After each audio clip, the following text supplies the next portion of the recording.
سلام، اومدم در قسمت عطرفروشی مجموعه زارا.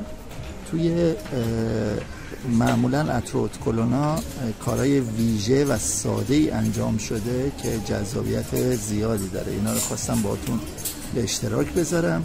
اینجا الان یه رنگ مشکی چاپ شده و روش سلفونی نخورده، ولی این رنگ مشکی رنگ ماته. به نظر میاد یک ورنی مات خورده باشه و این ورنی مات در این قسمت فقط اومدن یووی براق کار کردن و یک طلاکوب. بنابراین ببینید این خیلی ساده با یک رنگ مشکی و یک طلاکوب و یووی کار رو جمع کرده. بنابراین خیلی لزومی نداره همه کارا رو شما بیاین 4 رنگ چاپ کنید. اینم که یک برچسبه که روش بسته شده.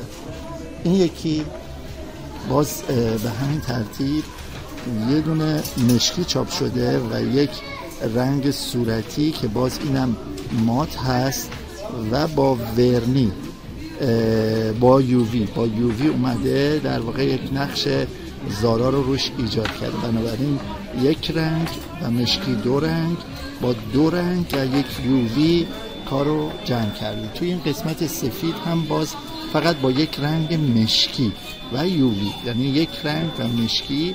البته روی این سفیده که مقوای سفید هست هم اون ماتکن رو زده، مات مخملی تقریبا، که به نظرم میاد که با ورنی این کار انجام شده، نه ورنی های ایرانی، ورنی های خارجی هست که این کار رو باش انجام میدن.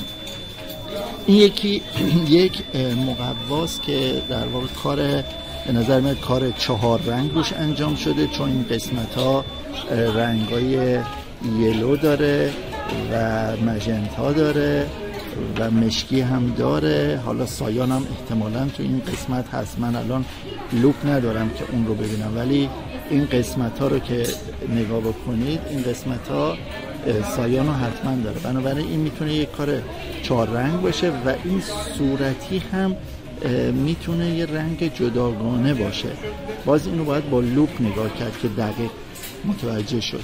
ولی کار دیگه یکی کرده اومده در این قسمت این تیکی اینجا، من اینو تکون میدم که شاید دیده بشه، اومده این برجسته کاری انجام داده و این رو هم رو این مارک رو هم باز برجسته کرده که نمیدونم توی این تصویر چجوری میفته.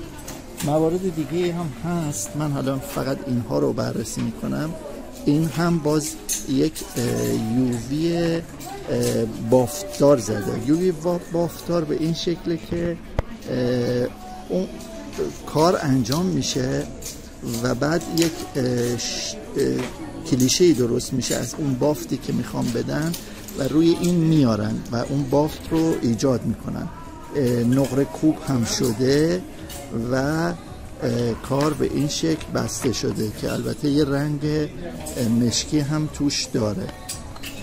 بنابراین ببینید این با کارهای خیلی ساده میشه کار رو جمع کرد. این یک رنگ مشکی داره و یک رنگ صورتی و این قسمت رو هم برجسته کرده و کار اینجوری فقط با 2 رنگ و یه برجسته کاری که در این قسمت و در این قسمت نوشته هست کار بسته شده. من توی ویدیوهای دیگه جاهای مختلف که میرم روی بسته بندی ها براتون توضیحات بیشتری رو میدم. مرسی، تا بعد.